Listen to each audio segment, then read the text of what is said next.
안녕하세요. 탐나는 대물 권미란입니다. 깊이 있고 재미있는 주식 토론 오늘도 함께 하시죠. 목요일 시간입니다. 목요일의 대물 메리츠 종금증권 강북센터 서동수 대리, 동양증권 골드센터 강남점 박세진 대리, 토마토 투자클럽 정석투자전문가입니다. 세 분 안녕하세요. 예, 안녕하세요. 제가 진짜 가만히 생각해봤거든요. 근데 대물이 진짜 재밌는 것 같아요, 저는. 저도 그렇게 생각합니다. 가만히 생각해보세요. 진짜 재밌죠? 저희 회사에서 항상 다음날 내일 되면 아침에 가서 제가 나온 걸 보고 있으면서 막 웃거든요, 혼자서. 낄낄거리고 있죠. 네, 그럼 후배들이 이런 바보형이다 했나. 그래서 자기가 나온 거를 나왔다고 좋다고 막 웃고 있는 게 되게 바보 근데 같다고. 내가 나와서 좋다기보다 그냥 그게 너무 재밌죠? 네, 재밌더라고요. 네, 재밌죠. 네. 저는 집에서 자기 전에 잠 안 올 때 스마트폰으로 봐요. 누워서 침대에서. 그러고 저도 낄낄거리고 있어요. 본인 나오는 걸 보시면서 또 웃으시는 거죠? 너무 재밌어가지고. 아니, 왜냐면 주식 투자를 하시는 분이나 이렇게 전문가분들, 사실 주식에 열정이 정말 많으신 분들이잖아요. 이런 진짜 정말 하고 싶었던 얘기를 다 털어놓고 진짜 막 토론하고 이런 시간들을 원하거든요. 심지어 회식할 때도 주식 얘기만 하잖아요. 그쵸, 박 대리님? 네, 저는 네. 하죠. 네. 박세리 씨는 주로 여자 얘기를 많이 이보세요. 아직 상당히 지상한 분이시네. 총각이기 때문에 네. 연락 주시기 바랍니다. 네, 오늘 김현웅 PB를 대신해서 또 우리 토마토 투자클럽의 대표 전문가가 나오셨습니다. 감사합니다. 예. 네. 김현웅 PB랑 친하시다고 하더라고요. 예, 뭐 성격이 워낙 좀 화통하고 예. 예, 즐거우신 분이라서 친하게 지내고 있습니다. 그냥 분위기상 친한 척 좀 하시는 건가요? 아니면 진짜 아니, 진짜로 친하신가요? 좀 친해요. 연락도 가끔가다 하고. 저는 믿을 수가 예. 없어요. 그 김현웅 PB의 주식 오타쿠 같은 그 외모와 그 이미지와 너무 상반되시는. 네. 아니 저희가 오늘 이제 오너 막 이런 게 이따가 주제로 나올 건데 네. 약간 어떻게 보면 이미지가 그쪽이세요. 근데 여기 또 계시잖아요, 서 대리님. 오너 스타일. 오너 스타일은 뭐 그냥 여기는 약간 중국 오너 스타일이시고 정통 한국 기업 오너 스타일. 근데 김현웅 PB랑 그걸 매칭이 안 된다는 거죠. 그러니까 저도 진짜 친한가 그랬거든요. 예, 많이 친합니다. 예, 근데 저는 또 정석투자 전문가님 정말 방송에서 주식 얘기를 많이 해주시지만 진짜 평소에 사적으로 주식 얘기를 누구랑 제일 많이 하세요? 저는 일단 만나는 사람들하고 다 해요. 예, 뭐 집에서도 와이프하고도 맨날 얘기하고. 부인이랑도 많이 하시죠? 장인어른 만나면 또 장인어른하고 주식 얘기하고요. 예, 그리고 또 집에 내려가면 주식 얘기하고. 네. 오늘 또 얘기 많이 풀어주세요, 여기서. 예, 오늘 특별 출연을 좀 하게 됐는데, 네. 저도 이제 방송을 좀 봤었거든요. 네. 근데 그 나라라 치킨? 예. 그래서 그거에 대해 저도 그 방송 그때 봤었거든요. 네. 말을 굉장히 좀 재밌게 하셔가지고 기억이 좀 봤었고. 네. 탐나무 대원 같은 경우 저도 지금 집에서 녹화로 좀 봤었는데, 직접 뵙게 되니까 좀 즐겁네요. 네, 알겠습니다. 예. 오늘 또 시간 제가 기대해 보도록 하겠습니다. 자, 오늘 시장 한번 정리해 볼까요? 목요일장 삼성전자가 지배구조 이슈로 지난달에 올라왔던 폭을 지금 다 반납했습니다. 132만 3천 원에 마감됐는데 2분기 실적 우려감이 나오고 있고요. SK하이닉스 계속 실적 좋고 또 앞으로 업황이 좋을 거다라는 기대감에 오늘 덩달아 SK텔레콤까지 신고가를 찍었죠. 어떤 업종 테마 움직였는지 함께 보시죠.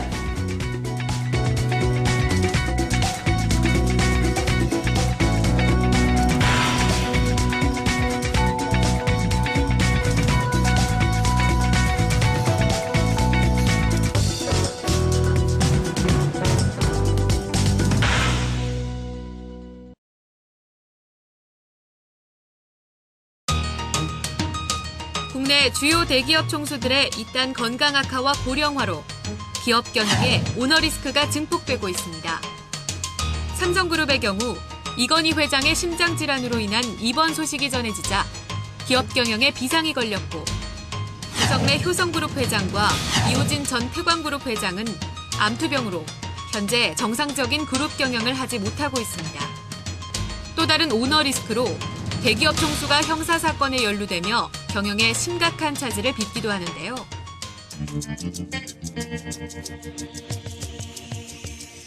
오너의 의사결정 시스템이 정지된 상황에서 핵심 분야의 신규 투자나 새로운 사업에 막대한 차질이 발생하고 있습니다.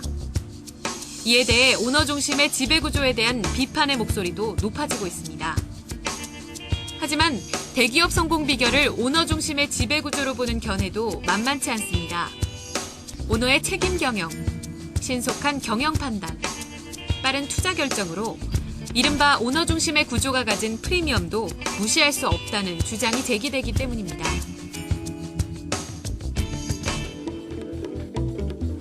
이처럼 오너 리스크와 프리미엄 시각이 강하게 맞서고 있는 가운데 오너 중심의 경영의 장단점은 무엇인지, 향후 오너 중심의 지배구조로 기업들이 글로벌 경쟁력을 가질 수 있을지 오늘 탐나는 대물에서 토론해보겠습니다.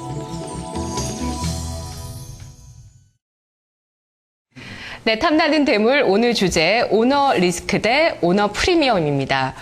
오늘 또 정말 그 누구도 다루지 않았던 최근 들어서 그런 주제입니다. 한번 묶어보도록 할게요. 묶어보니까 좀 여러 가지 종목들 떠오르는 종목들 많더라고요.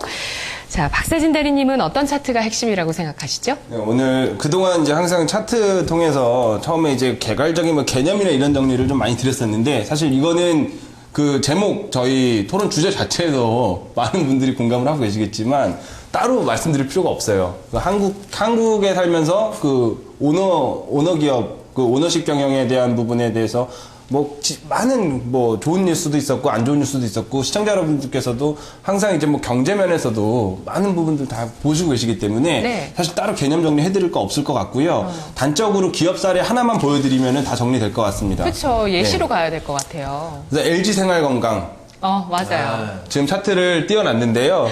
진짜 이 이게 엄청난 대물이 네. 오너 리스크로 지금 어떻게 되고 있습니까? 저 주가는 주봉을 준비를 한 거고 2005년 1월부터 최근까지의 흐름을 좀 준비를 한 건데 그 최근에 낙폭이 크죠. 네. 특히 저희 부회장님이신 차석용 부회장님께서 자사주 지금까지 취득하신 거를 전량 이제 매각을 보통 주는 이제 우선주 1만 주 정도 남아 있는데 보통 주는 지금 전량 매각을 하시면서 주가가 이제 급락하는 모습을 시장에서 좀 보여줬다는 거죠. 여기서 지금 LG 생활건강이 2005년부터 차트를 준비한 거는 그 차석영 부회장이 취임을 한 그날부터 준비를 한 겁니다. 네. 근데 차석영 부회장이 사실 시장에서 굉장히 높게 평가를 받고 있는 거는 네. LG그룹 중에서 이제 전문 경영인으로 들어와서 8년 이상 근무를 계속해서 그 경영직을 유지를 한 분이 차석영 부회장밖에 없었고 그리고 계속해서 8년 연속 흑자를 또 내셨죠. 그분이 만드신 주가네요. 거의 그렇게 시장에서 평가를 하고 있는 예. 거고 이분이 이 주가를 만들었다고 보여지는 그 반증이 이분이 자사주를 매도를 했을 때 나오는 그렇죠. 그 낙폭을 통해서 우리가 또 확인을 할 수가 있는 거죠. LG 생활건강은 우리가 대물에서 순위에도 또 올라가기도 하고 그동안 정말 워낙 대물이었어요. 엄청 오랫동안. 근데 진짜 올해 딱 두 방 맞았거든요. 올 초에 그 올해의 매출 목표치를 하향했다. 그 자체로 주가가 깊은 음봉을 냈었고 또 최근에 부회장님의 자사주 매도 소식. 그렇게 딱 두 방. 그러니까 이게 저게 있는 거예요. 일단은 그 비영업적인 부분이 주가를 가장 크게 끌어내릴 수 있는 요인 중에 하나가 오너 리스크라고 많이들 알고 계시지만 실질적으로 오를 때는 그것이 회자가 되지 않습니다. 왜냐면은 기업의 이익 성장이라든지 주가 상승의 공을 다 오너한테 돌리지 않거든요, 보통은. 근데 결과적으로 이런 부분으로 증명이 되는 거죠. 한 사람의 자사주 매각 그리고 네. 이분의 그 퇴진이 어느 정도 임박했다라는 시그널이 이렇게 시장에서 나와버리니까 네네네. 주가에서 그렇게 반응을 하는 거고 재밌는 거는 저걸 누가 끌어내렸냐? 외국인입니다. 그러니까 외국인들 같은 경우에 특히 이제 전문 경영인의 오너십에 대해서 굉장히 주가에 많은 많은 무게를 두고 반영을 하지 않습니까? 그러니까 네. 스티브 잡스의 사망이라든지 옛날에 GE 시절에도 잭 welch의 퇴진 이런 부분들이 주가에 굉장히 큰 변동성을 또 만들어내기도 하고요. 그러니까 저희도 이제 앞으로 사실 삼성 지배구조 이슈 때문에 저희가 계속해서 시장에서 관련된 이슈를 다뤘었지만 이게 결국에 지배구조 선진화가 된다라는 것은 이제 지분을 많이 가지고 있는 그러니까 소유자가 직접 경영에 참여하는 시장에서 어떻게 보면 전문 경영인들이 더 많은 활약을 펼칠 수 있는 시장으로 저희가 점점 넘어가는 단계인데 네. 그렇게 되면 우선 전문 경영인이 시장에서 나갔을 때 그 변동성에 대해서도 우리는 이제 또 염두를 하는 시장에 점점 더 가까워진다. 그것을 우리는 보면서 학습을 하면 되겠군요. 네. 예. 이 부분이 LG 생활건강이 가장 그동안의 오너 프리미엄, 오너 리스크를 단적으로 최근에 좀 극명하게 보여준 사례라고 좀 생각이 돼서 준비를 드려봤습니다. 다음 차트는요? 다음 차트는 예. 이따가 좀 사례를 말씀을 드리면서 진행을 할게요. 예, 잠시 후에 설명해 주시고요. 자, 그럼 정석 투자 전문가님은 어떤 차트 가지고 오셨죠? 예, 오너 리스크 핵심 차트로는 STX 그룹을 좀 가져왔고요. 또 생각나네요. 예. 네. 일단 뭐 차트를 좀 잠깐 보면은 네. 이 STX 그룹 자체가 이 그룹 하나로 끝내는 게 아니고 어떻게 보면 우리나라 증시 2000년도 중반에서 2014년도 오는 데 있어서 시장 전체적으로 막대한 좀 영향을 좀 끼쳤기 때문에 네. 대표적인 사례로 좀 가져왔습니다. 일단 STX 그룹 자체가 일단 조선업이 화랑이었을 때 안정에 대한 부분은 완전히 다 배제를 하고 그냥 무조건 수주만 하다 보니까 이게 한번 글로벌 경기 한번 휘청거리다 보니까 세계 16위까지 갔었던 기업들이 완전 꼬꾸라져가지고 지금 뭐 거의 상장 폐지 되기 직전에 어떤 주가 수준까지 오다 보니까 투자가들한테도 엄청난 좀 피해를 좀 줬고요. 그 다음에 시장한테도 막대한 좀 영향을 좀 끼쳤었죠. 예. 세계 16위까지 갔었군요. 예. 예. 이 강덕수 그 회장이 진행했던 건 MB정권하고 같이 좀 많이 성장을 했었습니다. 폭발적으로 가장 많이 성공한 사례라고 보시면 되겠죠. 네. 자, 다음 차트는 어떤 걸까요? 예, 제가 가져왔던 거는 이제 오너 리스크인데 반대로 최근에 좀 시장에서 좀 부각을 받고 있고요. 앞으로도 부각이 좀 계속 될 수 있을 만한 걸로 지금 SK CNC하고 뭐 이따가 좀 다루겠지만 뭐 현대글로비스라든가 삼성 그 지배구조 관련된 뭐 삼성 SDI라든가 뭐 이런 기업들이 있는데요. 네. 준비한 거는 SK CNC입니다. 그러니까 SK CNC가 실적이 잘 나오는데 요거에 대한 포인트보다도 SK 그룹 자체에서 최태원 회장에 대한 요 리스크가 발생이 되었음에도 불구하고 이 지배구조에 대한 부분이 잘 이루어진 대표적인 사례가 있다 보니까 뭐 말 그대로 시장에서 주도주 흐름들을 계속적으로 좀 보여주고 있는데 네. 이 그룹 자체에 이런 특징들이 계속 형성되어 있다라는 게 지금 포인트인 것 같습니다. 예를 들면은 SK에서는 SK 뭐 CNC를 우리가 이야기를 할 수 있을 것 같고요. 현대 자동차 그룹에서는 유일하게 현대글로비스 정의선 부회장님께서 지분 제일 많이 가지고 있죠. 그 다음에 삼성그룹에서는 지금 핫 이슈가 되고 있는 게 뭐 에버랜드 상장이라든가 삼성 SDS 상장인데 거기서 어떤 중심을 이루고 있는 삼성물산이나 삼성 SDI. 그럼 실질적으로 건설주뿐만 아니라 전기전자에서도 실적 이외에 프리미엄을 좀 받으면서 주가가 형성이 되고 있거든요. 그래서 그거에 대한 대표적인 사례로서 SK CNC를 좀 가져온 겁니다. 그러니까 그 그룹의 회장이 가장 많은 지분을 갖고 있는 종목, 네. 지주사적인 그 성격을 갖고 있는 종목들이 오너 프리미엄을 받는다. 예. 이런 말씀이시네요. 그렇죠. 그리고 실질적으로 예. 주가에서도 지금 구간이 굉장히 좀 답답한 구간인데 유일하게 이런 주식들만 지금 수익을 계속적으로 주고 있습니다. 네. 예. SKCNC, 그런 부분들이 지주사기 때문에 잘 간다. 뭐, 그룹에서 뭐, 예를 들어 SK 아니더라도 다른 기업 같은 경우 뭐, 비상장 회사 때문에 잘 간다. 이것도 있지만, 오너가 지분을 갖고 있기 때문에 잘 가는 부분도 있다. 예. 거기다가 이제 예. 한 가지 더 붙이자면은 지배구조 재편을 하다 보면 막 지분을 정리를 해야 될 거 아니에요. 거기 핵심에 있는 기업이라고 보시면 되겠죠. 네. 예. 그런 기업들이 오너의 프리미엄을 받는 예. 주가를 보여주고 있다. 자, 서동수 대리님은 어떤 차트 가지고 오셨나요? 예, 저는 뭐, 오너 리스크 관련해서 조금 차트를 모아봤고요. 네. 사실 뭐 이거 좀 레포트를 제가 발췌를 한 건데, 과연 이제 뭐 중소기업은 조금 밀어두고, 지금 우리나라 대한민국 경제를 이끌어왔던 대기업들의 오너 리스크가 발생을 했을 때 과연 주가가 어떻게 반응을 하였느냐. 좀 중장기적으로 이렇게 조금 늘려서 최근 이슈가 있었던 한 2, 3년 정도 되는 차트를 SK그룹, 현대, 삼성, 한화, 오리온, 이렇게 차트가 5개가 있더라고요. 네. 그래서 한번 가져와 봤습니다. 일단 SK를 보시면 2003년도 4월에 이제 SK 그 소버린 사태로 인해 가지고 큰일이 있었죠. 큰일이 벌어졌었거든요. 네. 그래서 이제 분식회계, 회장님 구속, 그리고 이렇게 되면서 이렇게 많이 조금 떨어졌었는데 결과적으로는 SK랑 SK CNC를 잘 봐야 될 것 같아요. 지금 최근에 SK CNC 계속 신고가 치고 가는 모습들을 계속 보이고 있고, 다음에 현대를 보시더라도 현대글로비스가 그때 이제 조문구 회장께서 구속이 되셨습니다. 2006년도에. 네네네. 그래서 결국에는 보석하고 이제 석방이 되시긴 했지만, 또 이후에 또 주가가 또 다시 올라오는 모습들을 볼 수가 있고, 삼성도 이건희 회장님 차명계좌 적발돼가지고 2008년도에 징역이 선고가 되셨는데, 그때 이후로 주가가 또 거짓말처럼 다시 올라왔다. 그리고 오리온 담철곤 회장이 배임 횡령 혐의로 해서 2011년도 5월에 구속영장이 청구가 됐었는데, 지금 오리온은 어쨌든 계속 또 잘 올랐었고요.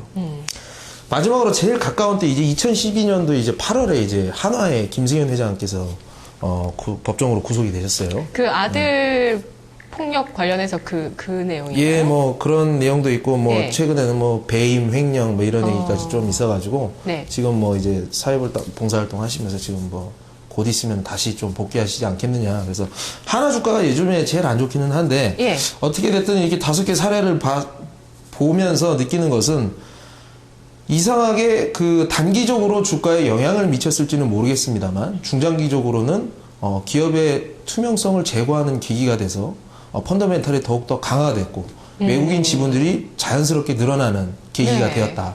아무래도 한번 그런 법적으로 이렇게 마찰을 일으키고 좀 죗값을 치르고 나오게 되면 아무래도 그 반복적으로 실수하는 일이 조금 더 줄어들게 되고 뭐 아무래도 기업 구조에 대해 개선이 되는 면들이 많겠죠.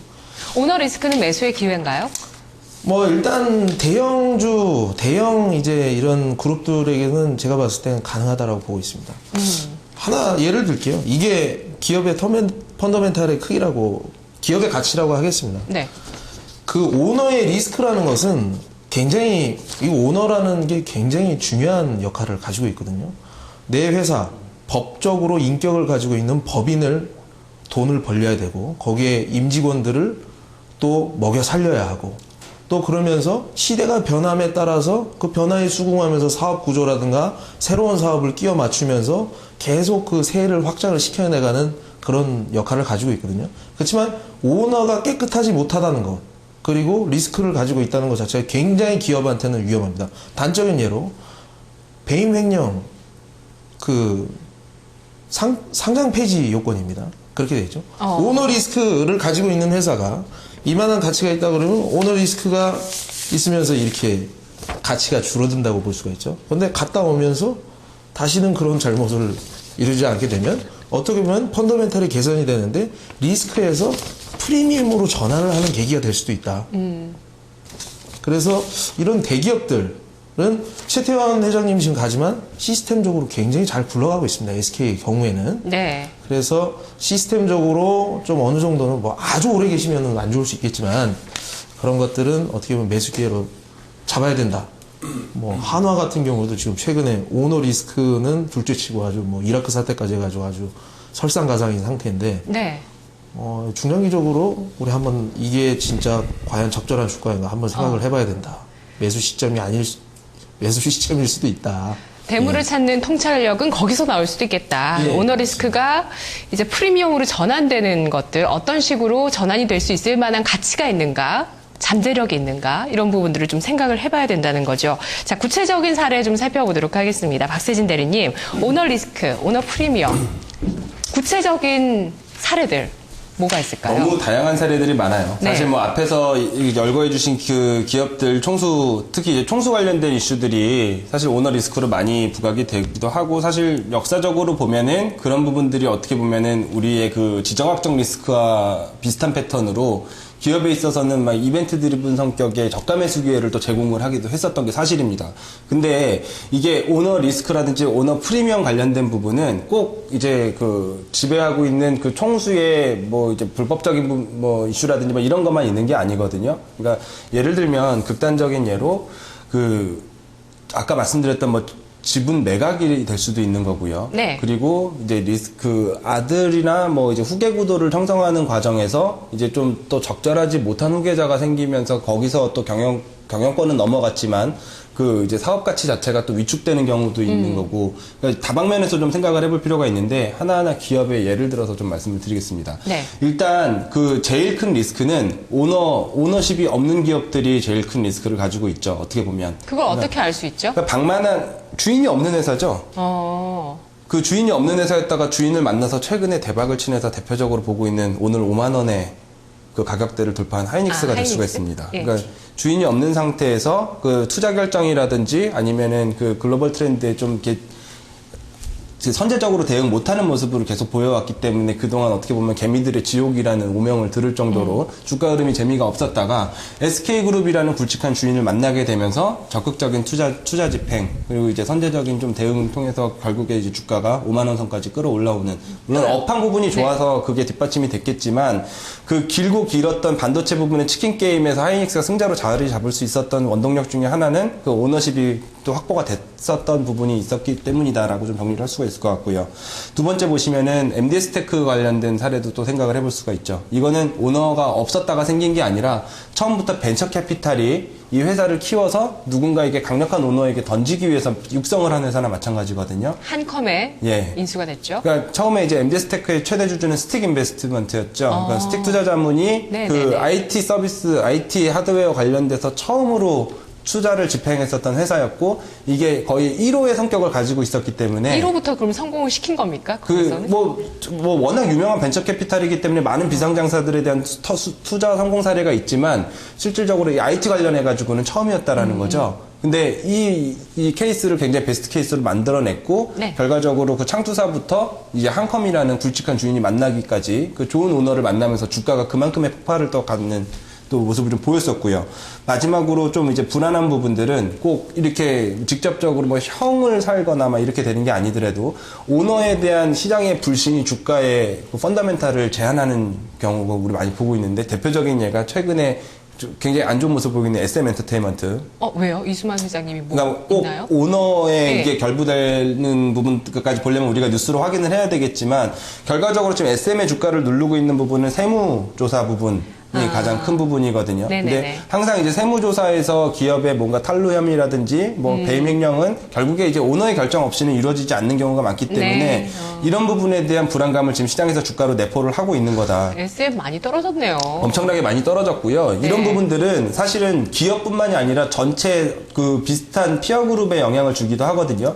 YG 엔터테인먼트도 사실은 그 특별한 이슈가 없음에도 불구하고 비슷한 흐름을 좀 보이고 얼마 있는 전에 게 신저가 나왔어요. 네. 예. SM이 사실은 저희 엔터 산업의 대표 주자 아닙니까? 네네네. 최근에야 뭐 컨텐츠 업종 관련해가지고 뭐 드라마 제작사라든지 그 음원 회사들도 많이 부각이 되고 있지만 결과적으로 가장 이제 탑티어로는 SM하고 YG를 뽑을 수가 있는데 과거에도 SM 같은 경우에는 그 실적 관련된 부분들 좀 이제 실적의 신뢰성에 대해서 한번 시장에 실망을 시켰던 부분이 있었고 그리고 이제 엔터테인먼트 자체를 개인들만 사실은 많이 만졌었던 이유가 기관들이 들어가려고 하면 그 비용 처리의 투명성이 사실 확보가 되지 않는 사업 중에 하나가 엔터테인먼트 사업이기 때문에 이런 부분들에 대한 불신이 좀 해소가 안 되고 있었는데 최근에 이제 어느 정도 그 시스템이 구축이 되면서 그런 부분들이 이제 기관에서도 어느 정도 이제 그 비용 처리라든지 회계 처리의 투명성에 대한 확신이 생기고 나니까 시가총액 비중이 좀 커졌었던 부분이 있었거든요.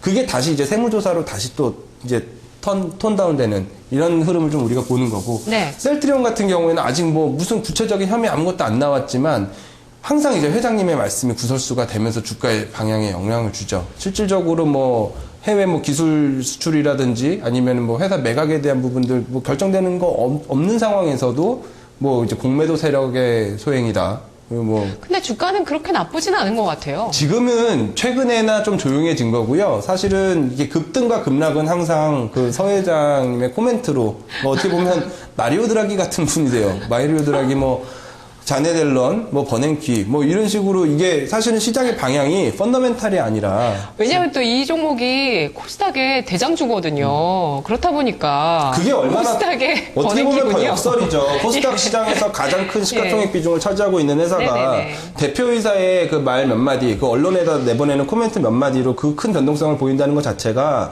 사실은 아직까지 이제 우리가 중소형주 그리고 이제 오너 리스크에 취약한 기업들이 얼마나 좀 그런 부분에 네. 취약한지가 또 반증이 된다고 보는 겁니다. 그리고 또 투명성이 셀트리온이 적은 부분이 정말 장막에 베일에 가려져 있어요. 왜냐하면 증권사 분석 안 나오거든요.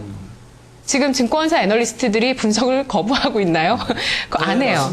예. 예, 할 수가 없어요. 정확한. 할 수 없게 만들어 놨어요. 예, 셀트리온에서. 맞습니다. 예, 예. 그래서 그게 저는 정말 문제라고 그리고 생각하거든요. 그 해당 예. 업체에서도 증권업계에 대한 불신이라든가 예, 그런 게 굉장히 높아서 네. 적대적인 그 자세를 가지고 있는 것들이 예, 좀 안 좋죠. 서로 많이 상처를 받았어요. 예, 서로 아, 또 그런 마음까지 또 헤아려 주시네요.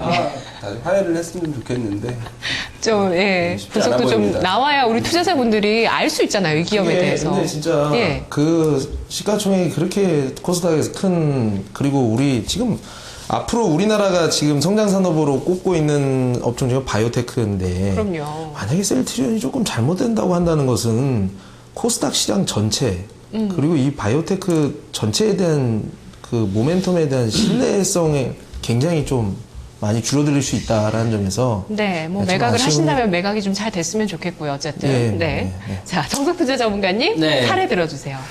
뭐 앞서 잠깐 네. 그 서대리님하고 박대리님께서 이야기하셨던 거에 덧붙이자면은 저는 그렇게 생각합니다. 사업 활동을 통해서 버는 돈보다 네. 주식 매매를 통해서 그런 어떤 이슈를 통해서 벌 수 있는 수익금이 더 쉬우니까 그런 부분들도 분명히 좀 작용을 하거든요. 그러니까 셀트리온이요? 아니 셀트리온을 꼭 얘기하는 게 아니라 예. 그러니까 우리가 그 말 그대로 실적대로 움직여야 되는 이런 부분들이 있는데 그런 부분을 다 배제하고 말 그대로 변동성에 대한 부분이 나오는 기업들이 있거든요. 네네네. 완전 실적에 대한 다 배제하고 그거는 쉽게 말해서 그 기업에 속해 있는 사업군이 사업을 통해서 벌어들이는 수익보다 매매를 통해서 발생하는 수익이 더 쉽기 때문에 그런 부분들도 활용한다는 얘기예요. 그러니까 아. 주식시장에서는 유상증자라는 것도 있고 무상증자라는 것도 있고 얼마든지 재무제표를 통해서 수정을 할 수가 있는 거거든요. 그런 것들을 반영을 하면서 매매를 해야겠죠. 네. 예. 그리고 제가 이제 좀 준비한 사례는 SK그룹에 대해서 좀 준비를 좀 했는데 근데 이외에 뭐 삼성그룹에 대한 부분들도 같이 말씀을 좀 드려야 될 것 같습니다. 네. 그러니까 오너 리스크와 오너 프리미엄이라는 얘기는 우리가 이렇게 생각을 하시면 될 것 같아요. 현대 자동차 그룹이 있고 삼성 그룹이 있고 SK 그룹이 있어요. 하이닉스 뭐 이런. 근데 갑자기 SK 그룹 오너와 관련돼서 악재 발생돼서 마이너스 한 10% 15% 급락이 나왔어요. 실측하고는 상관없고 네. 사실 거예요, 안 사실 거예요? 저 아까 말씀드린 사죠. 사시죠? 사실 안 하세요? 저는 주식하면 안 되는데요. 아, 그래요? 그럼 반대로 물어보겠습니다. 예를 들어서 하나라는 네. 그룹이 있어요. 하나 그룹이 있고, 그 다음에 생전 처음 듣도 보도 못한 그룹이 있어요. 여기서 오너와 관련된 리스크가 발생에 대해서 뭐 하한가를 갔습니다. 사시겠습니까? 하나가요? 하나 그룹이라든가, 뭐, 그러니까 신저가를 깼다 이거죠. 선저점을 예. 깼다 이거죠. 사시겠습니까? 안 사시겠습니까? 신저점이요? 예, 선저점을 다 깼어요. 저는 그럴 때는 전문가분들 그러신다지 좀 기다려보고 네. 바닥을 잡는지 보고 매수하라. 저는 이거에 대해서 딱 정확하게 답을 내릴 수 있어요. 현대자동차 그룹, 만약에 삼성전자 관련된 이 그룹이라든가, 그 다음에 SK 그룹이면 전 무조건 삽니다. 하한가 오더라도 삽니다. 실적하고 무관하게 오늘 리스크와 관련된 부분이 나온다면. 음봉 하한가 예, 음봉으로 다 봐도 삽니다. 되는데. 예, 삽니다. 왜냐면, 예. 그 이 오너가 발생이 됐다 하더라도 전문 경영인 체제가 구축이 됐기 때문에 오너가 아닌 나머지 전문 경영을 통해서 그 기업을 운영할 수가 있기 때문에 네네. 그런 거죠. 뭐 최지성 부회장이라든지 미래전략실이라든지 SK그룹 같은 경우에는 이미 구분이 다 됐습니다. SK CNC부터 시작해가지고 이노베이션, 텔레콤 이게 구분이 됐다 이거죠. 네. 각 기업의 오너들이 이사회를 통해서 결정을 할 수가 있어요. 근데 듣도 보도 못한 중소기업이 하한가 나오면은 그걸 대체해줄 사람이 없는 거예요. 하나그룹은 불안하긴 하지만 뭔가 보완은 되어 있겠다 생각을 하지만 실질적으로 이사회 결까지 될 수 있을 만큼 시스템 아직 구축이 안 됐고요. 네. 하나 하면 딱 떠오르는 게 태양광 쪽이잖아요. 그죠? 네. 그러니까 속해 있는 업황에 대해서도 불신이 있기 때문에 좀 더 확인하려고 하는 게 있는 겁니다. 그러니까 똑같은 재료가 나온다 하더라도 투자가들의 입장에서는 저 오너에 대한 리스크를 대비해 줄 수 있는 사람, 대안이 있느냐. 네네네. 그러면 그건 이제 매수 기회로 작용이 되는 거고 그렇지 않았을 경우에는 네. 큰 리스크가 발생이 되는 거죠. 투자 요령이네요, 그런 부분. 투자에 대한 요령이고 실질 주가도 그렇게 반영이 됩니다. 네네네. 그래서 요거에 대한 부분은 실질적으로 미국이라든가 선진 증시, 유럽이라든가 영국 같은 경우 이미 예전부터 많이 진행이 됐었고요. 네. 그렇기 때문에 우리나라 같은 경우도 2000년대 초반부터 많이 진행이 됐었고 대표적으로 성공했던 사례가 SK그룹입니다. 그러니까 SK그룹 같은 경우에 이전에 그 최태원 회장님 중심으로 해서 앞으로 뭐 예를 들어서 하이닉스 무조건 인수해! 그러면은 사야 되는 상황이었어요. 근데 그게 각각 분리가 돼버린 거지. SK텔레콤 돈 가져오고, SK 뭐 이노베이션 돈 가져오고, 이렇게 해서 하는 구조였다고 한다면 이걸 딱 분류를 해가지고, 각각의 계열사를 이렇게 분류를 해버린 겁니다. SK텔레콤, 이노베이션, CNC 해가지고, 작년도 1월 달부터 해서 이제는 각각 계열사의 대표들이 합의를 해서 어느 정도 오케이가 되면은 추진. 이런 네. 식으로. 그러니까 실질적으로 오너가 설사 판단을 잘못했다 하더라도 나머지 이 사람에 대한 권리나 사업을 추진하는 데 있어서 결정권이 있기 때문에 거기서 발생되는 리스크가 더 줄다는 얘기죠. 근데 이 사람들은 각 계열사의 대표잖아요. 네. 그러니까 더 전문 지식인인 겁니다. 네네네. 그런 부분들이 반영이 됐고 있기 때문에 가장 대표적인 사례로 우리가 좀 볼 수 있다. 그래서 SK 뭐 스펙스 관련된 뭐 추구 협의회라는 이름이 좀 있는데요. 이게 실질적으로 가동이 되고 있고 이거를 이게 지금 뭐예요? 그러니까 SK텔레콤, SK이노베이션, SKCNC에 있는 계열사 사장님들의 어떤 따로 모임입니다. 그분들이 네. 어떤 사업에 대한 방향을 결정을 했었을 때 서로 어떤 의견도 교류를 하고 거기서 나왔던 것이 실질적으로 이제 사업화되고 진행이 되고 그래서 요런 것들 이제 배워가기 시작한 기업들이 지금 뭐 하나라는 기업이 이제 뒤늦게 좀 참여를 하기 시작을 했고요. 그 다음에 최근 들어서 이제 문제가 많이 발생됐던 뭐 효성그룹 같은 경우도 이제 좀 이게 개편하려고 많이 노력을 하고, 그 다음에 두산그룹 같은 경우는 미리 좀 추진을 하긴 했었는데, 옛날에 이제 주류 팔았잖아요. 두산그룹이 네네네. 옛날에. 근데 밭캡이나 이런 거 인수하면서 이제 문제가 되다 보니까 싹 다 손절했지 않습니까? 그렇지만, 그 사업에 대한 어떤 결정권 같은 경우 이런 것 좀 따라가려고 많이 배우고 있죠. 그렇군요. 예. 예. 그런 부분들이 어떤 그 하나의 오너에만 집중하는 것이 아니라 전문 경영인으로 분산된 권력들이, 그 오너 리스크보다는 프리미엄으로 어떤 리스크의 상황에서도 나중에 예. 프리미엄으로 전환될 수 있는 바탕이 되고 있다. 이런 말씀이시고요. 서동수 대리님은 어떤 사례 가지고 얘기해 주실 건가요? 뭐 아까 그 슈펙스라든가 이런 SK의 예, 잘 예. 만들어진 시스템이라든가 네. 사실 지금 대기업들은 사실 오너의 결정과 모든 뭐 그 동물적인 감각으로 모든 게 결정이 되고 뭐 잘 운영이 되는 것은 아니거든요. 그래서 이런 시스템을 잘 배운 사람들이 이제 특히나 삼성전자 출신의 이제 전문 경영인 체제가 상당히 많습니다. 중소기업에도 네. 혹시 보시면. 그래서 삼성전자에서 잘 이렇게 뭐 영업도 굉장히 잘 하시고 아니면 개발부서에서 아니면 전략기획실에서 일하셨던 분들이 뭐 모뉴엘이라든가 파트론 이런 쪽으로 이제 대표이사로 가시면서 회사의 사세를 굉장히 큰 회사로 만들고 아무래도 그 삼성전자에서 있다 보면은 아무래도 우리나라 최고 굴지 IT 기업에 있으면서 IT 쪽의 네트워크가 굉장히 강하실 수밖에 없겠죠. 그런 것들을 이용하면서 파트론 같은 경우는 이제 뭐 잘 아시겠지만 뭐 최근에 뭐 주가 하락을 떠나서 이제 중기적으로 봤을 때 상당히 큰 성장세를 이뤘고 우리나라 네. 뭐 카메라 모듈 쪽에서는 가장 큰 업체로 성장을 해 있는 상황이고 그리고 뭐 모뉴엘에 가신 뭐 이제 박홍석 대표님 같은 경우도 삼성전자 출신이신데 500억밖에 안 되는 매출 수준을 1조까지 끌어올리시는 그런 역할을 담당을 하시고 아무래도 그 시스템 배운 걸로 이제 하게 되면은 뭐 어쨌든 이 오너의 능력이라는 게 이런 작은 기업에서는 굉장히 크게 발휘된다는 점. 그러니까 만약에 반대로 나오게 됐을 경우에 굉장히 큰 하락으로 이어질 수 있다는 거는 아까 전문가님께서도 말씀을 네. 해주셨고요. 네. 예, 그리고 뭐 한 가지 더 하면 뭐가 있죠?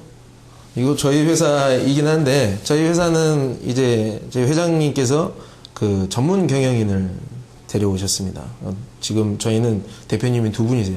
저희 회사를 지금 제가 사라고 하는 그러니까 절대 아닙니다. 네네네. 저는 해당 저희 회사를 얘기할 수가 원래 뭐 권유를 할 수가 없어요. 네. 근데 저희 회사 같은 경우는 재작년에 한 500억 정도 수준의 영업이익을 보이다가 이제 뭐 한 800억 아니 한 3년 전에 500억 수준 그리고 800억, 1000억 올해는 뭐 한 1000 뭐 플러스 알파 수준으로 해서 꾸준한 성장. 그게 누구 덕이라고요? 저희 이제 대표이사님께서 예. 네. 이 뭐 하는 그래서 사람이세요? 지금? 삼성증권 출신의 두 분, 삼성화재 증권부에 계시던 분 한 분, 그리고 삼성증권에 계시던 분 한 분이 오셔서 한 분은 이제 저희가 제일 잘할 수 있는 것들을 집중을 한쪽씩 했습니다. 그렇게 해서 굉장히 회사가 성장을 하고 있고 메리츠 종금도 CEO 프리미엄을 받고 있군요. 굉장한 프리미엄을 받고 네. 있고요. 사실 저희 한 분이 각자 대표이사분이 이제 한 분이 갑자기 이제 시장에서 우리 회사를 떠난다. 메리츠증권을 떠난다라는 얘기를 저희가 굉장한 급락이 나왔었습니다. 그래서 이제 저희 대표님께서 네. 손수 본인의 사재로 저희 회사 주식을 매수를 하시면서 나는 여기 계속 남아있다. 좋은 예군요. 예, 예. 그래서 주가는 회복을 완전히 했고요. 다음 예. 주에 서동수 과장님이 오실 것 같아요. 아니 저희 회사 주가를 보시면 작년 상승률이 100%가 넘어요. 알아요. 예, 예. 증권주 중에 제일 좋았어요. 화환 보내드리겠습니다. 자, 저는 그 CEO 프리미엄에서 리스크로 넘어갔던 예 중에서 그 삼성 엔지니어링에 계셨던 정현주 회장님. 예, 예. 예. 그러니까 그 수주를 그래서 정말 많이 따서 잘 가나 보다 했는데 그게 이제 저가 수주여서 예, 그런 부분들이 이제 문제가 됐던 거 맞죠? 제가 그렇게 알고 있는데 맞아요. 맞죠? 맞습니다. 네. 그리고 그러면 이제 좀 얘기를 빨리 진행할게요.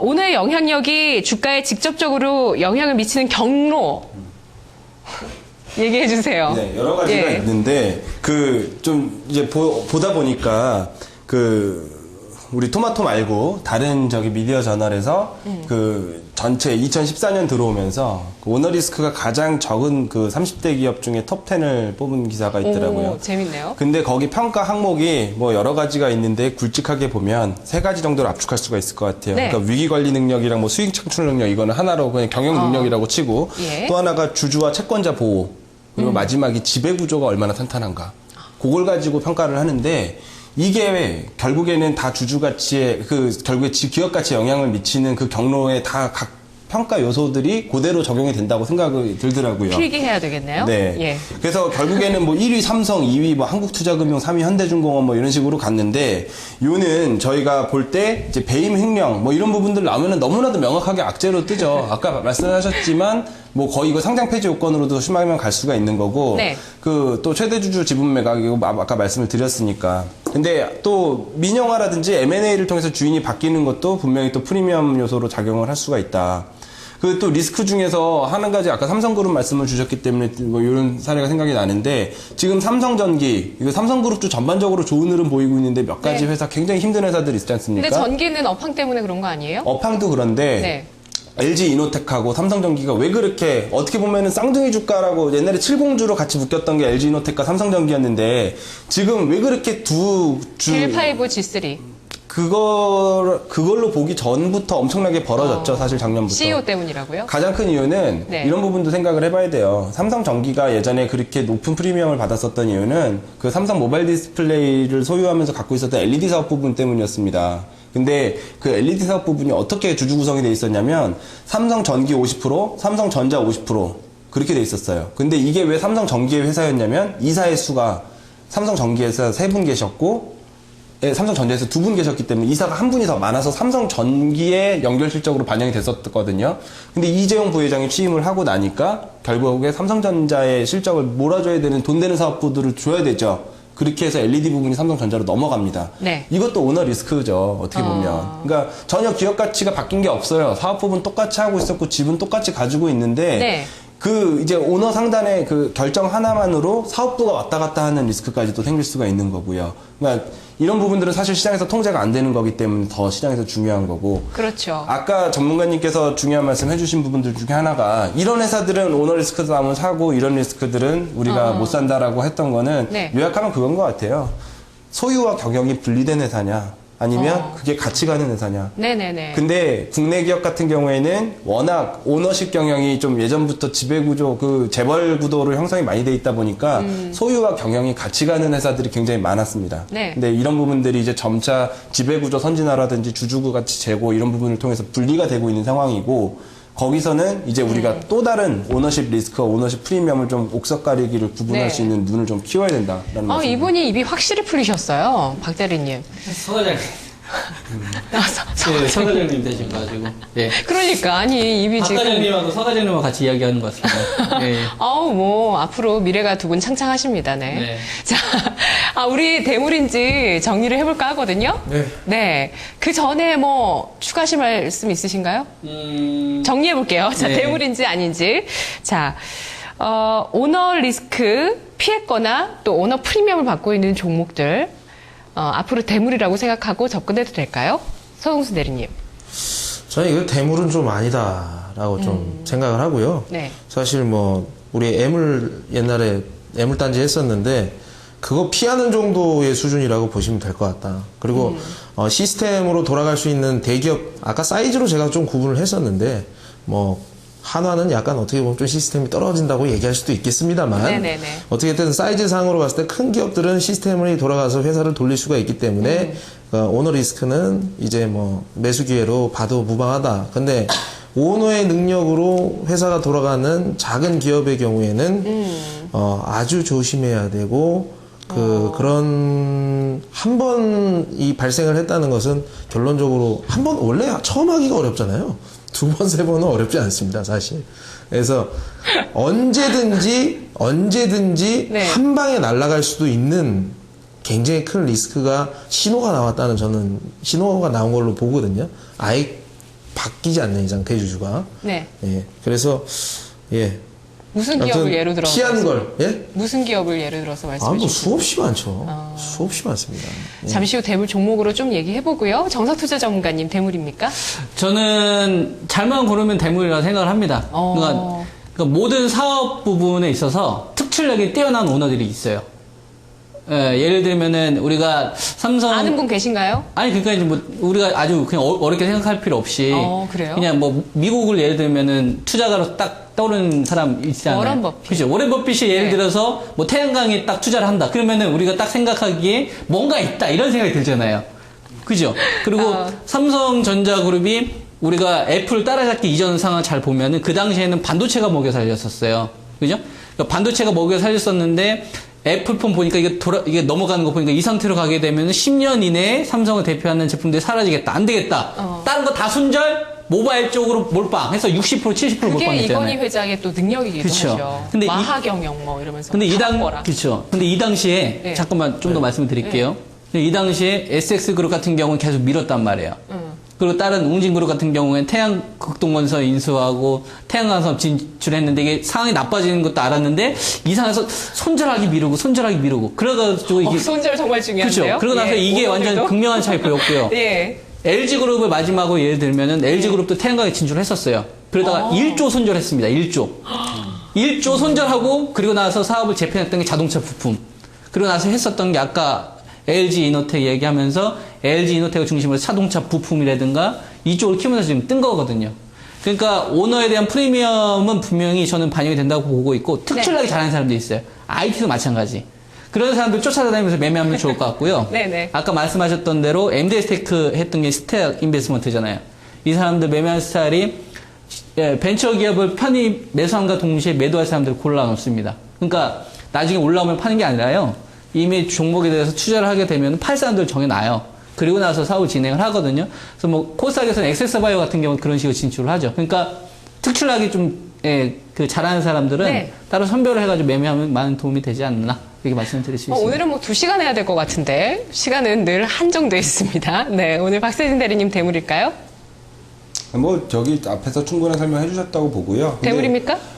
근데 이거 자체만으로 대물이라고 보기보다는 네. 좋은 주식을 고를 수 있는 하나의 툴 정도로 생각하자. 그리고 좋은 가격을 그 시기를 선택할 수 있는 하나의 툴로 생각하자 정도로 좀 정리해 드리면 될 것 같아요. 알겠습니다. 자, 세 분의 정리 다 의미가 있는 것 같아요. 자, 그럼 오너 리스크 대 프리미엄, 대물 종목 세 분의 선택 보겠습니다. 네, 박세진 대리 1위 한국항공우주, 2위 효성, 3위 대한해운, 서동수 대리 1위 현대공업, 2위 한화, 3위 코다코, 정석투자 김정수 전문가 1위 현대글로비스, 2위 삼성 SDI, 3위 삼성물산입니다. 자, 1위 싸움 해보도록 할게요. 시간이 진짜 없거든요. 엄청 타이트하게 결론에 딱 내주셔야 됩니다. 이게 지금 오너 프리미엄을 얘기하는 건데 예. 제가 아까 말씀드렸지만 아까 전문가님이 말씀하시는 것 중에서 그 프리미엄을 줄 수 있는 분은 지금 제가 봤을 땐 딱 두 분이신 것 같아요. 정봉구 회장님하고 이건희 회장님이신 것 같아요. 지금 여기 지금 2세, 3세 경영체제로 넘어가면서 프리미엄이 이게 리스크로 지금 넘어갈 수 있는 굉장히 무서운 시점에 와 있거든요. 삼성전자가 그럴 수 예, 있다라고 맞습니다. 생각하는 전문가들이 이건희 회장님이 있어요. 나타나시기 직전에 60만 원까지 떨어졌었나요? 네. 끝났다고 그랬어요. 예. 사실 근데 1년 만에 애플 뒤통수를 치고 결국에는 애플을 밀어냈습니다. 스티브 잡스가 열받아서 죽었을지도 몰라요, 사실. 죄송합니다. 근데 현대공업이라는 회사 제가 울산에 갔다 왔는데 네. 여기는 자동차죠? 자동차 부품주고 예. 현대자동차에서 가장 오래된 벤더고요. 근데 전혀 인척관계나 지분관계가 현대그룹하고 없음에도 불구하고 현대라는 단어를 쓸 수 있는 유일한 회사입니다. 허락 받았나요? 그리고 절대 뭐라고 한다고 하질 않더라고요. 일단 회사 주차장에 들어가잖아요. 현대자동차 이외에 차가 없어요. 이거는 철저하게 대표님께서 그 교육을 시키신 거예요.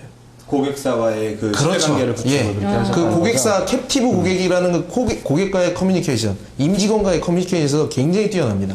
2세 경영으로 커뮤니케이션이 넘어오시면서 뛰어난 CEO군요. 보통 1세대가 네. 2세대로 넘기면서 2세대가 그냥 팔아버리는 경우가 많습니다. 팔아버리고 좋은 차 타고 그냥 뭐 이상한 짓 하고 돌아다니는 이세 경영들이 꽤나 있어요. 중소기업에는 진짜 많아요. 중소기업에는 맞아요. 꽤나 예. 많아요. 대기업들은 경영 수업을 어려서부터 받지만 중소기업은 그렇지 않거든요. 네. 아버지가 엄청나게 일을 많이 하시고 애를 가르칠 시간이 별로 없습니다. 근데 여기는 철저하게 준비가 되어 있었습니다. 그리고 네. 10년 동안 경영 수업을 받으셨어요. 이세 경영인께서. 그래서 지금 이세로 지금 승계가 됐나요? 10년 동안 아버지랑 일했던 그 경영인들과 10년을 교육을 받으시고 지금 이세 경영으로 넘어왔습니다. 이제 넘어왔어요. 넘어왔는데 예. 오히려 아버지보다도 이분이 사세를 확장시킬 수 있을 만큼 굉장히 뛰어난 열정을 가지고 있다. 진짜 오너다. 예. 그래서 임직원들이 다 10년 이상 근속을 하고 있고요. 뭐 20년, 30년 동안 20년을 다니신 분들도 굉장히 많으시고. 좋은 회사네요. 예. 좋네요. 그 사장님하고 제조업의 특징이 뭐냐면 굉장히 관료제이기 때문에 이 상하간 커뮤니케이션이 굉장히 힘듭니다. 근데 전혀 사장님에 대한 불만이 없어요. 와, 진짜 좋은 회사다. 너무 지금 얘기 들으니까 당장 사고 싶어요. 저는 사고. 지금 당장은 현대 기아차의 매출에 따라서 움직일 수 있는 하지만 예. 이런 식으로 고객 관리를 하고 임직원들을 다루는 경영자가 있다면 장기적인 저는 장기적으로 그림이? 다른 고객사 답변은 분명히 성공하고 다른 고객들을 맞아서 그럼 매출 그때는 그 충분히 주차장에 다른 차도 들어가게 되는 건가요? 현대차 말고? 그건 참 어떻게 해야 될지 현대차가 너무 모르겠네요. 섭섭하지 않을까요? 근데 요즘에는 우리 IT하고 자동차하고는 약간 좀 다른 게 뭔지 알아요? 아니면 요즘 의리가 돼 있는 상태잖아요. 자동차 가면 자동차 회사들 현대 기아차들 그 하청업체 아니 협력업체 가잖아요. 니네가 올해 돈 우리가 시킨 거 돈 든 거 있지? 그거 얼마야? 그거 보전을 해줍니다. 의리가 있어요. 의리가 있어요. 그런데 저는 아무튼 현대공업은 올해 너무 오랜만에 진짜 대물 들고 나오신 것 같아요. 느낌이 확 옵니다. 근데 이게 지금 되게 섣부른 판단 같잖아요. 2위 드릴 수 있어요. 축하드립니다. 오늘은 낮아도 2위, 최하순이 2위. 자, 그럼 일단 현대공업은 올해 주가가 40% 가까이 올랐고요. 뭐 자동차 부품주 중에서는 스몰캡 중에 진짜 기업 잘하고 있는 기업 중에 대물 충분히 많이 나올 수 있겠다고 생각하거든요.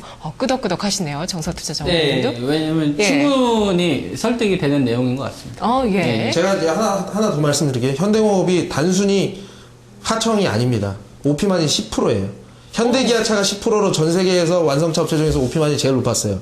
근데 현대공업이 10%를 용인을 한다? 이거 잘 생각해 보셔야 되는 부분입니다. 그만큼 자, 회사가 기술을 가지고 있다는 얘기예요. 다른 종목도 볼게요. 자, 2위, 3위 하나씩 하시면 되겠습니다. 한국항공우주는 올해 오르다가 다시 상승폭을 다 반납했어요. 그게 왜 그러냐면 35,000원 갔다가 한 지금 3만원대? 그러니까 저희가 지금 오너 프리미엄에 대해서도 얘기를 하는데 아까 제가 SK 하이닉스의 상승을 예로 설명을 드렸던 게 지금 사실 한국 항공우주의 밑밥이었어요. 그러니까 결과적으로 오너의 리스크든 오너의 프리미엄이든 현재 그 사업에 대한 정책적인 그 확실한 결정권을 가지지 못하는 오너 밑에 있던 회사가 그 주인을 제대로 만났을 때 보여주는 그 사세 확장의 파급력은 여기 사실 오너가 저희가 누구시죠? 정책지분공사죠. 민영화가 아직 정책금융공사 아직 정책지분공사는 어딘가요? 정책금융공사. 아직 민영화를 지금 몇 번을 실패를 했는데 지금 주요 주주 구성이 어떻게 되어 있는지 잘 아시죠? 두산중공업, 삼성테크인, 정책지분공사. 왜 이러세요? 1대 주주. 근데 결국에는 지금 또 이게 민영화가 미뤄졌다는 거죠. 지금 안 되고 있는 이유가 네. 정책금융공사와 그 산업은행의 뭐 합병을 한 해 만에 지금 이게 아직 지금 계속 그럼 언제 화두를 민영화 갖고 있기 되나요? 때문에 그 부분이 이제 마무리가 되고 났을 때 결과적으로 이제 3차 민영화 시도를 하게 되는 겁니다. 뭐 대한항공이 예전에 계속 스트라이를 하다가 이쪽 한국항공우주 직원들이 막 반대하고 막 이러면서 또 막 물거품 되고 있었잖아요.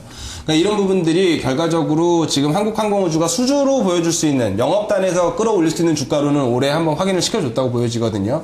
근데 이제 그 다음 그림은 오너를 제대로 만났을 때 그때는 이제 지금보다 분명히 레벨업이 되는 우리가 진짜로 자식한테 물려줄 수 있는 주식으로 다시 거듭날 수 있다.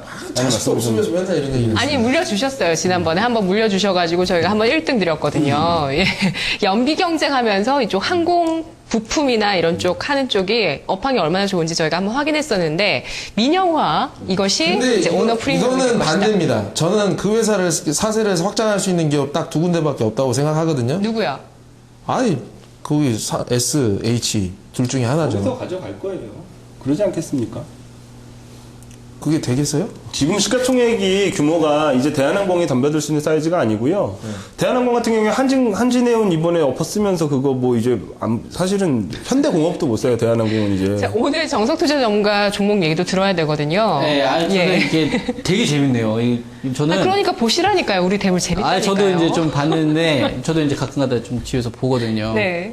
근데 두 분이 좀 친하셔서 그런지 몰라도 이분이 되게 상당히 좀 즐겁게 좀 재미해가지고 한참 웃었습니다. 네. 현대글로비스 얘기해 주셔야죠. 예, 그러니까 저도 웃다가 다 까먹었어요. 예, 두 분이 얘기하시는데 예, 너무 재밌어가지고 제가 좀 얘기하고 싶은 거는 네. 그러니까 이 현대글로비스 이외에 진짜 지금 현재 시장에서 수익 낼 수 있는 주식들이 딱 정해져 있고요. 매매할 수 있는 주식들이 딱 정해져 있다. 다만 이걸 얼마만큼 잘 활용을 해서 이제 수익을 내는가에 대한 부분인데. 삼성그룹에서는 삼성 SDI와 삼성물산 이걸 네. 통해서 이제 수익을 낼 수가 있었어요. 이 이슈가 혹시 불거지면서. 전자를 빼신 이유는 네. 오너 리스크로 삼세계 경영으로 승계됐을 때 오너 리스크가 부각될 수 있다고 생각을 하시기 때문인가요? 아니죠. 그건 아니에요. 예. 삼성전자는 지수와 밀접한 연계가 있다 보니까 지수에 대한 상대적 피해도 갈 수가 있고 대장주의 그쵸. 위치에 있다 보니 에버랜드가 예. 상장이 되게 되면 가장 크게 수혜를 받을 수 있는 건 삼성전자보다 에버랜드에 대한 지분을 8% 정도 가지고 있는 삼성 SDI. 왜냐면 제일모직을 흡수를 했으니까. 지금 예. 시장에서 매매할 수 있는 종목 더 들어볼게요. 그래서 저는 예. 1순위로 본다면 글로비스를 봐야 된다고 봐요. 현대글로비스를 봐야 되는데 왜 그러냐면은 네. 지금 정문구 회장님께서 현대제철 등기사에서 좀 퇴임하셨습니다. 그래서 지금 퇴임을 하시면서 그 다음 경영권을 좀 넘어줄 준비를 좀 하고 있는데요. 현대자동차 그룹이 어떤 식으로 되어 있냐면은 현대모비스가 현대자동차를 지배를 해요. 현대자동차가 또 기아차를 지배합니다. 기아자동차는 또 현대제철을 지배하고 현대제철은 현대모비스를 지배를 하죠. 순환 출자네요. 그죠? 예. 그러니까 그 중앙에서 현대모비스를 중심으로 이렇게 돌아가는 거예요. 네네. 근데 현대모비스를 얼마만큼 지분을 가져갈 것이냐. 같은 돈으로 얼마만큼 많이 확보를 하느냐가 앞으로 경영권에 대한 지배구조를 가져오는 데서 핵심이거든요. 그러니까 현대모비스 주식을 싸게 사야 되는 거예요. 현대자동차 그룹에서는. 그래서 자동차를 하려면은 저는 현대모비스를 하면 안 된다고 보는 겁니다. 싸게 사야 되니까. 네. 네, 글로비스는요? 글로비스는 왜 그러냐면은 네. 정국 회장님이 남겨주려면 정선 부회장님한테 줘야 되잖아요. 네네. 그러면 다른 주식 사기엔 돈이 너무 많이 들어가니까 글로비스를 통해서 이제 물륜 다 밀어줬으니까 이걸 통해서 이제 지분을 제일 많이 가지고 있는 걸 높여서 하다못해 밑에 있는 기업들 가운데 핵심이 현대모비스 정도 지분을 쉽게 취득을 하게 되면 이 경영권의 핵심을 가져올 수가 있거든요. 왜냐하면 현대모비스를 지배한다는 얘기는 현대차, 기아차에서 또 다시 현대제철인데 중간에 있었던 게 정문구 회장님에 대한 지분 문제였는데 퇴임하셨고 이제 나머지 뭐 현대자동차나 이쪽에 가진 지분만 넘기면 되는 거니까 얼마든지 좀 쉽게가 풀릴 수가 있겠죠. 자, 그럼 현대글로비스가 지배구조 이제 체제가 지배구조 지주사 전환이라든지 지배구조 체제 전환이 됐을 때 네. 주가는 어디까지 가 있을까요? 그거는 일단 슈팅에 대한 부분도 분명히 좀 작용이 될 거고요. 예. 순간적으로 거래량이 좀 터져야 되는 부분도 좀 발생이 될 수 있는데 제가 판단했을 때는 현재 수준에서는 주가는 20에서 30%는 기본적으로 더 나온다 보고 있습니다. 예. 자, 현대글로비스는 2009년부터 대물이었어요. 예. 보면 46,000원대, 47,000원 정도의 주가에서 27만원까지 주가가 와 있습니다. 지금 현재 주식시장의 대물이네요. 말씀드리겠습니다. 예. 일단 박세진 대리께서 말씀하시는 그 오너십에 대한 실체는 지금 분명하지가 일단 않고요. 그렇기 때문에 안 되고 그리고 업사이드 측면에서도 저는 지금 시가총액 1,000억이 안 되는 회사입니다. 네. 그 업사이드 측면에서도 우리 전문가님 글로비스보다는 제가 훨씬 강력하다. 그리고 실제 오너 프리미엄에 대해서 저처럼 지금 자세하게 얘기하신 분은 아무도 없어요. 제가 뭐 반대 의견이 충분한 설명이었어요, 반대 정말. 의견이 아니라 다 제가 왜 얘기하셨죠. 무슨 말씀 예. 드리고 싶냐면 오늘은 1위 주고 싶어요. 왜냐면 제 종목을 이렇게 밀어넣는 게 아니라 저는 이거를 3위 안에 올려놓고서는 이제 이 가능성에 대해서는 우리가 자기 종목 밀어내는 건 아니래, 절대. 아니에요. 저는 3위로 오늘 내려갈 겁니다. 근데 아, 예. 왜 제가 감히 오늘 순위 한번 정해볼게요. 1위, 2위, 저는 그냥 3위로 가려고 하는 게 네. 저는 아까 말씀 주셨지만 가능성이에요. 그러니까 앞으로 이제 일어나지 않은 팩트를 가지고 이렇게 되면 좋아질 거라는 거를 그냥 시청자분들께 말씀을 드리고 싶었던 거고 오늘 저기 출연 대신해 주셨기 때문에 웬만하면 1위 드리고 싶은데 네. 사실은 현대글로비스의 그 비영업 가치 특히 지배구조 출자순환 해소에 네. 대한 부분은 지금 시장에서 어느 정도 주가로 인정을 받고 있는 부분입니다. 최근에 상승에 그 부분이 녹아 들어가 있기 때문에 네. 새 거는 저거밖에 없다는 거예요. 그렇죠. 이게 좋은 게 뭐냐면 이 부분은 레포트에 나오질 않아요. 신선한 거. 누가 네. 울산을 가가지고 현대공업을 가서 제가 KTX 4만 원 주고 제가 갔다 왔어요. 자비로. 제 돈으로 자비로. 아이고, 좋은 회사에서 왜 그거 돈 안 대주실까요? 네, 또 회사를 위해서. 씁쓸하지만 내일이 1위 현대공업 가도록 하겠습니다. 네, 자 2위는 그럼 현대글로비스 갈까요? 예, 나 뭐 좀 오늘 시간 다 됐네요. 정리 바로 하도록 하겠습니다. 자. 1위 종목 오늘 오너 리스크 대 프리미엄 1위 종목은 현대공업 그리고 현대글로비스 그리고 3위는 한국항공우주입니다. 네, 대물은 다음 주 돌아오도록 하겠습니다. 고맙습니다.